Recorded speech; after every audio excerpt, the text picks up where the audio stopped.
We either have a fear of success, we have a fear of rejection, we have a fear of failure. So what happens if I fail? Well, I'm going to look like a failure. I'm going to identify as the failure. Like, you think how chaotic our lives are.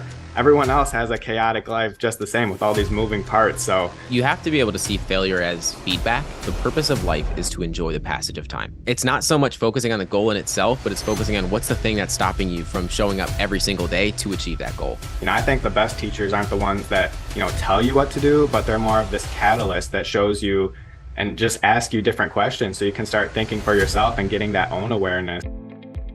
Welcome to EMG Transformations with Dan Stoll.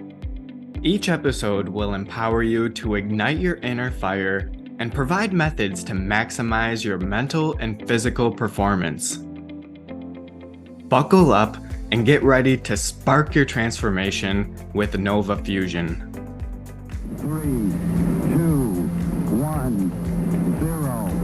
Liftoff. We have a liftoff. Welcome to EMG Transformations. Today we have a young stud, my brother, James Brackin. This guy is wise beyond his years and inspires me to raise my standards and perform at a higher level. He hosts a top 1% podcast called the You Can Too podcast, which features world-class thought leaders to show you how to win at life, both internally and externally.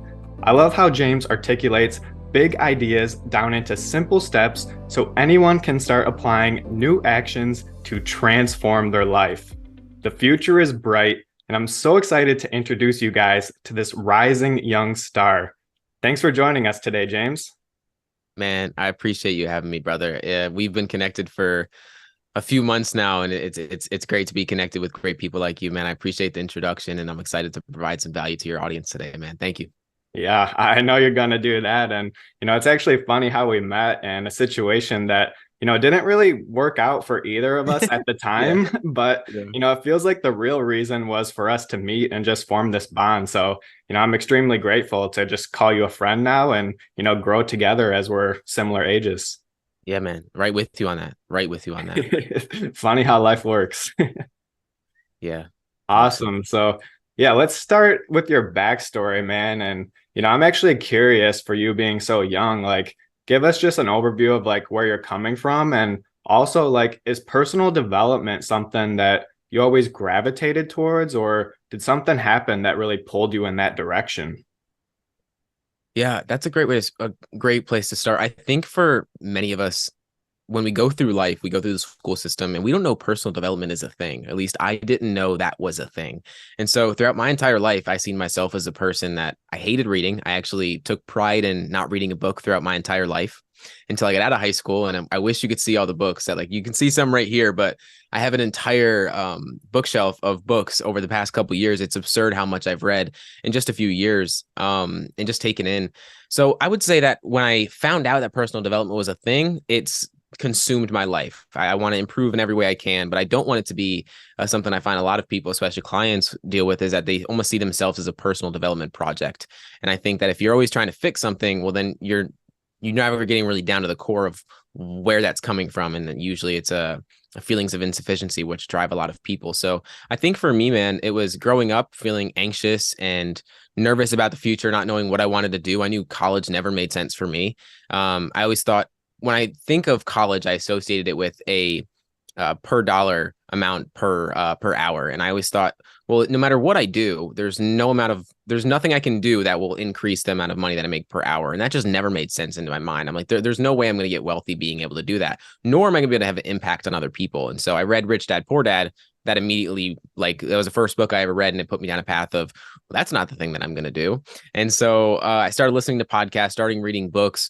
Really, really soon, I hired my first coach, and I didn't know really what I was doing. It was kind of like I jumped on a sales call, invested more money than I had, and led me down the path of becoming a coach myself and starting the podcast and everything else. But that's a really short way of explaining how I got to where I'm at. But it's the best I got for you. Yeah, man. And, with you, like, I just see this relentless drive to keep on improving. And you said, like, not like a project, but of fixing, but rather I see it as like just constantly improving. It's not like fixing these flaws, but just getting better and better every day, like that 1%. So, for me, like, where does that drive come for you? Because there's this world right now where it's constant distractions, and especially for us, like growing up younger. Again, remind us how old you are again. 20. 20. Yeah. So like growing up in the world of technology and like just video games, the internet, scrolling on social media, how do you stay consistent and disciplined to your mission and not get so sidetracked? Feel like it's innately with it. And I think you can probably resonate on this. If you're in something that you really feel in alignment with, like I say this for when I started the podcast, when I started my coaching business, when I really got into this space in its entirety, I felt like I was called to do it. Like I wasn't pushed towards doing it, if that makes sense. Like I remember growing up, my mom, my sister, I used to tell them I wanted to be a motivational speaker. To this day, it's not really like the exact perspective, but I'm in that space, right? And I had no idea that I was going to be down this space. So to even think about when I was a kid, like literally, preschool, like I was thinking about being in this space. So there was always an innate drive to be in the space that I'm in now and just helping people. And I think when I got into the space of consciousness and diving into like how we hold ourselves back, it just made me think so many people are going through life unaware of how they're getting in their own way. And so like I feel like I'm called to be here to help people up level in their life by really bringing the awareness that they need to be able to make the change that they want to make and ultimately create a life that they didn't think was possible. Because like you said, yeah, I'm 20. I turned 20 last month. And I feel like, and we spoke about this before hopping on the podcast, I'm 200 episodes into the show. And I feel like I'm just getting started. Like I feel like I started yesterday and I'm just even more invigorated to do more. Like now I'm doing 2 interviews a week and there's going to be a time in the future where I do 3 interviews a week. And it's just, I feel so alive when I do this kind of stuff. I get energy from it instead of getting, drained from it. And so I don't know what else I'd be doing if it wasn't this, truthfully. Yeah, that's the thing. Finding something that like fills you up and doesn't drain you. Like once you find that, it's like keep going in that direction. Like you're gonna just continue to do something and create things that are bigger than you could initially imagine. And you said something that really stuck out to me is helping people find that awareness or just getting that awareness for yourself. And I always talk about that's the first step to changing or transforming anything in life. So I'd love to hear like how you get that awareness or how you even, help your clients find that awareness to take that next step in a new direction. Asking questions, man. I realized this when I started to become a coach. So I joined a coaching program to become a coach at 17 years old. No, that sounds crazy. But I jumped into it not knowing really what I was doing, but I knew I wanted to help people. And I knew I had a perspective that a lot of people didn't have. I lost a lot of family growing up. I lost my father and uncle both at 37 years old. And my grandfather passed a few months before his retirement. And so I was just at a young age ingrained in me that our time is really precious and we have to be urgent about the way that we go about life or we're going to waste a lot of the time that we're given. It goes back to what I said a minute ago. Like I felt called to do this and I get energy from it. So I need to lean into it as much as I can while I can. And so for me, man, I think it really down to asking questions to the people that, they won't ask themselves those questions. So for example, like a lot of people, they'll ask themselves why, but they don't ask themselves why 5 times deeper. Like they don't get deep to the real core of what's getting in the way or how they're standing in their own way and really in the grand scheme of things. I want to say, I don't know if you're still with me, but you're frozen right now. So I wanted to pause. So I was asking, this was actually just like an on the spot question about that awareness and creating that change and how you, for yourself and for your clients, even, we'll just pick back off there. Cool. Yeah. I think for me, man, it's really asking the deep questions. That's what I've learned from stepping into coaching when I was 17. And what I learned from my coaches throughout that time was a lot of us want cute growth, if that makes sense. We want growth where it's easy, it's simple. We want to have the simple answer that's straight in front of us. But a lot of us, we face the problems at a surface level and we face a symptom to a problem is the best way I can say it. And then the way that I explain this is with procrastination. A lot of us think that we procrastinate because we're lazy or we don't feel like it, or I'm just a procrastinator. That's just who I am. The reality of it is you're not procrastinating because you're lazy or because you don't feel like it. You're procrastinating because there's a fear that's there. And that's what I mean in everything in life. So we want to face the symptom, not the actual problem. And so with coaching, we can really dive a lot deeper into things and dive into the actual root cause for why you're getting in your own way or how that's happened and how that's manifested in your life. But if we're not aware of where that's coming from to begin with, what that fear is, well, then we're always going to face that same exact problem. It's going to be a cyclical experience throughout the rest of your life. And that's why I think it's so important to really get that awareness through someone, an external perspective, because you can only go so deep through yourself. But when you actually have someone else outside of you challenging you, the things that you can do and the awareness that you can get is truly amazing. Yeah, and that's the thing, getting that like bird's eye perspective that you kind of just said, that third person point of view, because when you're like in the storm yourself, you're the one in it. It's so hard to just see like what you can't see. You don't know what you don't know. And you need that person, that accountability partner to, hey man, you gotta change something. You gotta do something different. Or just like, have you thought about this? Or just like get that in your mind, because, I think the best teachers aren't the ones that tell you what to do, but they're more of this catalyst that shows you and just ask you different questions so you can start thinking for yourself and getting that own awareness. And, that's what it is. It's like, okay, we know these problems, and typically we know what to do at the end of the day. Like we all have this, vision or at least idea of like something that we want, something that would feel good if we got it. And we know that it's going to be a little hard to get there. And that resistance is what really holds us back from achieving our dreams. And they even see, like they say, the graveyards are like the most expensive places, because that's where all the dreams go to die, and no one took action on them. So how do you push past that resistance to start taking a shot and not live a life of regret, but just embrace that messy middle somewhere and just take action? I think of it in the lens of what is the cost of inaction. And when you asked before, it was like it's asking the questions, right? It's asking the questions that we don't really want the answer to. So for many of us, we think of what's the cost of action? What's the cost if I go after this thing, if I leave my job, I try to start a business, I try to really create a life that I'm deserving of, but maybe I don't believe I'm deserving of, maybe I don't think I'm capable of creating. And we think about what that would look like if we went towards it and we failed. So we automatically have an idea that I'm going to fail at this thing because it's new. I've never done it before. It's terrifying. All of the fears come up. And so we either have a fear of success, we have a fear of rejection, we have a fear of failure. So what happens if I fail? Well, I'm going to look like a failure. I'm going to identify as the failure, because it's just like any sport. When you or any creative act, when you do something and you attach your self-worth to it, well, then you're likely not going to continue doing it because you're going to feel like a failure. So that's one side of it. Well, what happens if I actually do succeed?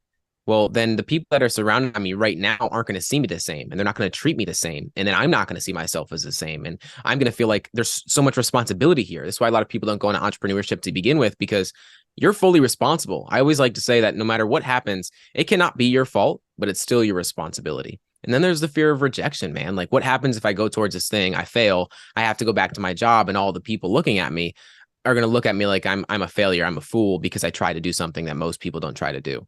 And so there's a lot of fears that come up that stop us from going towards those things. And we always think of what's the cost of action. What I want people to think about is what's the cost of inaction? Like, what happens if you don't go and you don't do it at all?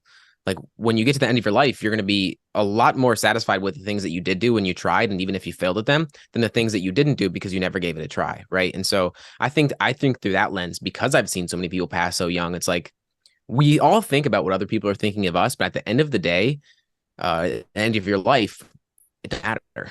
It genuinely doesn't matter. No matter how much like we know that, we have to internalize it, and we have to take the action to reinforce that belief. Yeah. And truly, at the end of the day, like everyone is thinking about themselves. Like we're thinking about ourselves, they're thinking about themselves. And if you made like this big mistake, say yesterday, no one's thinking about that mistake like you're thinking about that mistake. And that's something that took me a long time to really figure out and realize, is that everyone just is focusing on themselves. They got their own problems, their own life.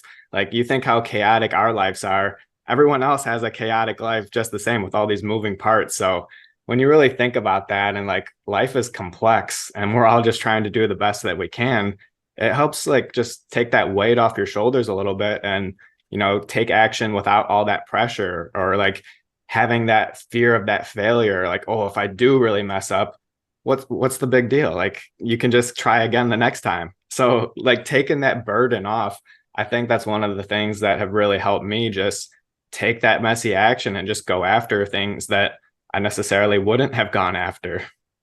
Yeah, you have to be able to see failure as feedback. Mm, Like an opportunity, like if you see failure as failure, then you're gonna identify as the failure. Then you're likely not going to take action in the future because you're going to see yourself as the failure. And that's what a lot of us do unconsciously. We associate ourselves with the actions that we take and or the results that we get or don't get. So we go through life just playing small. You know, the reality of it is we play in life to not lose rather than to win. And that's a really big distinction that we have to get clear on is like we need to start playing to win instead of playing not to lose. Because when we're playing not to lose, we're coming from a place of scarcity. We're coming from a place of inadequacy. When like there's nothing, you are worthy of achieving so much more. And this idea that you're not worthy of it or you're not capable of it is just holding you back. I always say that belief drives behavior. And so if you don't believe that you can do something or that something can be like your life can be better than it is right now, well, you're not going to take the action. You're not going to behave in ways to make it happen. And so it's a self-fulfilling prophecy, and it's a tough thing that a lot of people go through throughout their life. And that's what I want to help people do is just break out of that cycle so that they can create something more, not later on in life, but right now.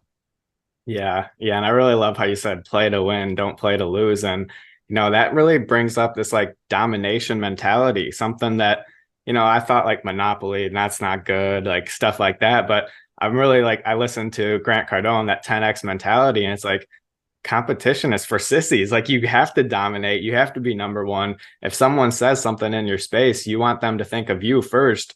Like that's the whole point of domination. So I'm curious, like, where's your head with the whole domination mindset? I like to think of things like I'm a collaborator, man. Like it's the reason I have the podcast is I want to host people. Like you Yeah. talk Grant Cardone. I just had Gary Breck on the podcast, the 10X Health guy. And we spoke about some things, but like he was in a space for such a long time that he wasn't able to actually bring his gift into the world, and that's helping people with their health. Like he was in the mortgage space or the insurance space trying to help people predict their death, but he couldn't help them. It's like we're trying to solve the problem, or we're trying to address the problem rather than solving the problem, if that makes sense. Right. And Yeah. so I think it's important to not think so much about other people in that lens. Like I really don't think about, or I try my best not to think so much about what other people are doing. And I try to focus on like, what's the core of why I'm doing what I'm doing? And that's to help people. That's to help people get out of their own way, help themselves really. And so, I mean, I think it's important because you obviously want to build a brand. You want to create some change for yourself and stand out. But at the same time, you're going to do that by coming from a place of authenticity and really being genuine in what you're talking about, if that makes sense. Yeah. Yeah, it does. And now that you mentioned that, like, I'm curious just for you, like, what are some of your visions or your goals just for you going forward? Like maybe like 5, 10 year goals, just something that is on the radar that, you want to check off or just achieve in your life. Yeah, man. I think of that. Do you know who Eric Jorgensen is by chance? The guy that wrote the Almanac of Naval Ravikant? I don't. Have you read the book? No, I will though. You have to. Yeah, Yeah. yeah. It's an amazing book. I had him on my podcast a few weeks ago, and we were talking about goals because he's going to go into the next year not setting any goals. And I talked about it and I thought about it. And the way that I like to live my life is this is the way I see life in itself. The purpose of life is to enjoy the passage of time.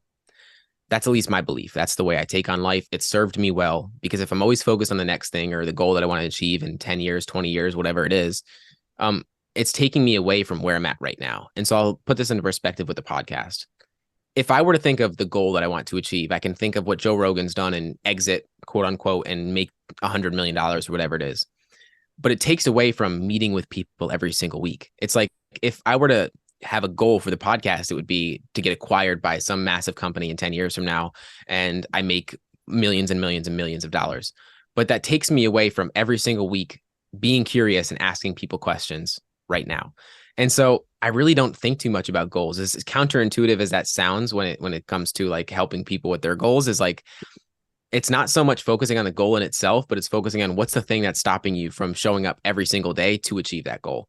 And so I like focusing on the inputs, like what do I have control over? And if that leads me to a said goal in the future, well, then cool. But I like to focus on the things that I have control over, not so much the things I don't have control over. So I really don't like to think in that way. I like to think in decades of like, is this the direction that I want to be going in? Instead of is this the results that I want to be getting? Because I can only control the things that I actually do, not so much the results that I get.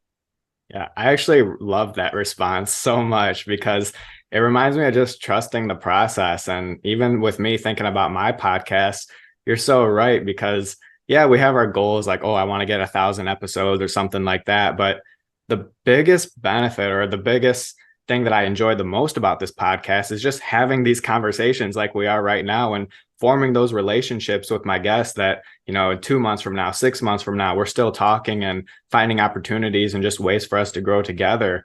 That's the biggest thing, like relationships. And that goes with anything in life. Like, you're going to an event, don't think about the event as like, what's this big nugget that I'm going to learn that's going to change my life? What about the people there that are going to change your life? Like, that's what I'm finding is really the best thing in life. And just, you never know how one connection can lead to the next connection, or how one connection can lead to an opportunity.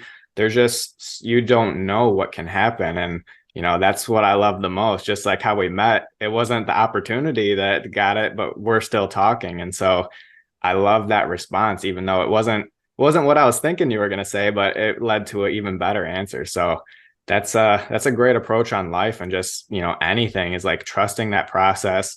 Don't look too far, but just focus on that day to day and actually enjoy what you're doing. Because if you don't enjoy what you're doing, like, what's the point? Yeah, we need money, but like, there's other ways to make money as well. So that's like a fulfilled life and an enjoyable life as well. And I know that's what you want to help people with. Yeah, I think of it like this, like 5 years ago, could you predict where you're at right now? Oh, no way. No chance. So me even thinking about 5, 10 years down the road won't matter, True. because I probably the plan or the idea of where I think I want to go is going to change. The only constant in life is change. I could not have predicted where I'm at right now, even 2 years ago. And so me even thinking about 5, 10 years down the road only takes me away from like what's going to move me in the direction of where I'd like to go, not so much achieving said goal. Man, I called you a wise wizard before we started there. I gotta bring it up again because you're just dropping some value here. I love this. Man, something that I actually learned from my mentors is like how to set those goals and then just elevate my standards, like I talked about in the intro. And, I'm curious for you, like, who are some of those big direct and even indirect role models and mentors for you? And what's something that you learned from them? It's a good question. It's a tough question, truthfully, because I feel like I I know have you got so 200 episodes, a yeah, lot of man. guests. I feel like I have so many. Um, I think the first person that comes to mind, dude, I could just look at the books and just think of, okay, I'll say Seth Godin, because I had him on in the show, and he was someone that it's really good hearing things that he would say on the podcast. And one example of that is that he said that one mistake that a lot of people make is that they don't have patience. And I guess that's not much of a mistake, but it's, they don't really think about, like, when he was early on in his journey, he's a 21 international best-selling author, like one of the best authors of all time, I would say. And having him on the show and speaking about his journey and how he would have took less action in the beginning of his journey because he was just trying to release so much instead of just actually be patient and let things flow as they were supposed to. I think that's something that I want to do better in my life is like, yeah, like you said earlier, like the goals, like as much as I want to detach from where I'd like to be, of course, I'd like the podcast to be further along. Of course, I'd like to be working with people. And like, of course we have places we'd like to be and things we'd like to do, but I really want to be patient in where I'm at and really enjoy, as I said earlier, it's like really do my best to enjoy each day for what it is. And I think listening to Seth Godin talk about that kind of thing, it was really affirming to hear. But there's so many people, dude. Like, there's so many people that have had a big impact on me. What, like, whether do you mean people that I have spoken to, or like just people in Just general? in general, like for me, Bruce Lee, he's one of my biggest mentors. I never got to talk to him, but he still made that impact on my life. And even if this helps, like early on, like when you were like 17, you're getting more into this, like who's someone that really stuck out? And it's like, oh, I like that. I want to do more of that. I think of Lewis Howes and Chris Williamson. Those weren't really people that I found early on, but those are two people that I think of. If I think of the lifestyle that I want to create for myself, those two people are like the really embody what I want to do. And that's just live a life of curiosity. Just like talk to people that I want to know more about and take away and ask questions that I think someone else could benefit from, not only myself, but someone else can as well. And so I think of the lens of life that I want to create for myself. I think of those two people. But there's so many people that have had a big impact on just the way that I live my life, or takeaways that I've taken from their books or from their work or from having a conversation with them. It's endless. And I think that's what's so exciting about it. It's like, dude, I get to meet with a different person every single week, 2 times a week. And I'm meeting with different people that have done different things and have different problems and different successes. And it's just it's a constant learning, bro. So I think it's every day I'm trying to learn something new. That's what I would say. Yeah. And it's exponential learning at this rate too. Yeah. It's crazy. Yeah. Yeah. Absolutely. Yeah. So transitioning to your podcast now, what is that? Transitioning to the podcast now, some of your favorite guests, like I know you mentioned Seth Godin. Is there any like interviews that really stand out? Yeah, I would say the one with Derek Sivers. I think a lot of people liked that episode, and I'm glad because that conversation was one of my favorites, I'll say for sure. I'm looking at all of his books on my shelf over there, but there's a point in that podcast where we talked about I think it's going to be a new book that's coming out soon, or relatively soon. It's called Useful, Not True. And I love that perspective, and I'll put that into like a really short, succinct way. Is a lot of us have beliefs about ourselves that are maybe they're true and they don't serve us. So let's say, for example, if you believe you're an unconfident person and you go through life, and that's a belief that you've taken on, maybe it's true. Maybe you've reinforced that belief by not taking action, by not being a confident person, whatever.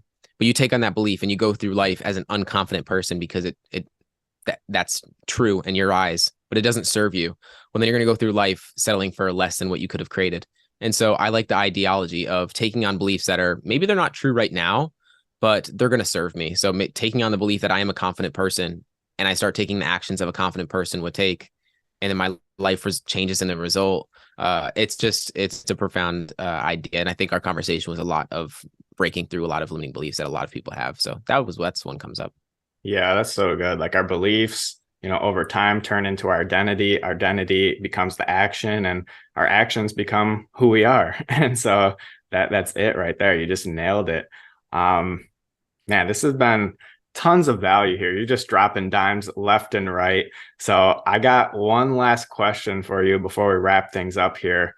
What's been the biggest life lesson or piece of advice received that has made the biggest impact on you?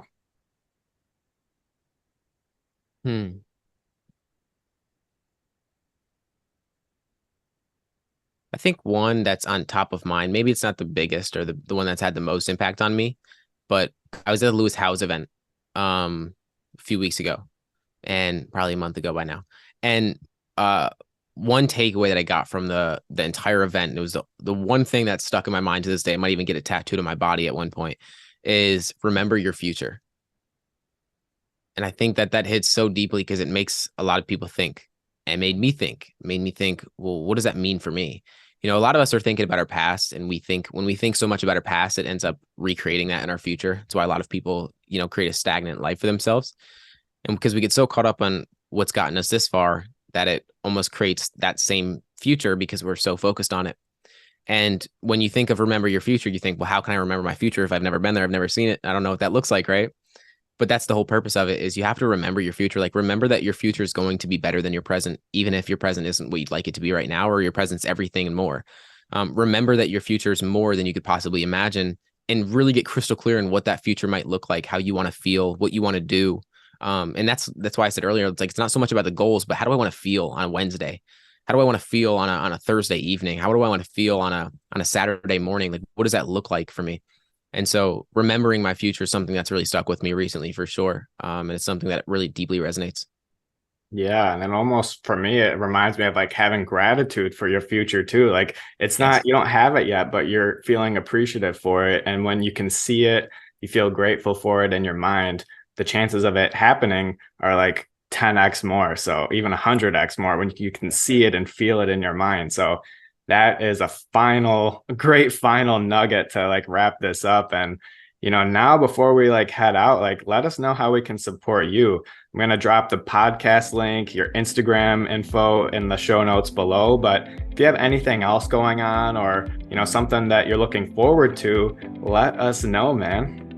Yeah, bro, I would say that's it. I would say find me on Instagram if you want to talk about coaching with me or something like that. Shoot me a DM on Instagram. I'm always open.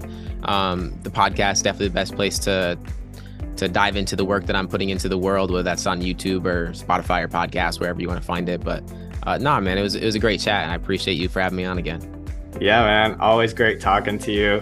James, thank you so much for being real, raw, and vulnerable with us today. Your courage, passion, and perseverance shine hope on the world, and the world is a brighter and better place because of you. You're making a massive impact on those who need it the most, and I'm grateful for the impact that you've made on my life. Thank you for being you and for joining us today. Thank you, brother. I appreciate you. Transform your health and life with the Nova Fusion 21-day Wellness and Resilience Challenge. We're bringing the heat with daily inspiration, education, downloadable resources, and challenges to get and stay on fire. You're not going to want to miss this epic experience with us as we stack massive momentum, develop strong bonds, and create lasting lifestyle changes together. It's time for you to get in the room, ask advice from gladiator guest speakers, realize your untapped potential, and spark your transformation. The insights, the powerful tools, the lessons, the challenges in this program will truly transform your life. I believe in these practices so much that I guarantee results or your money back, so you have nothing to lose and everything to gain. So what are you waiting for? I would love to invite you to our next challenge, where we will discover the world's best wellness and resilience practices for staying mentally and physically fit for a lifetime.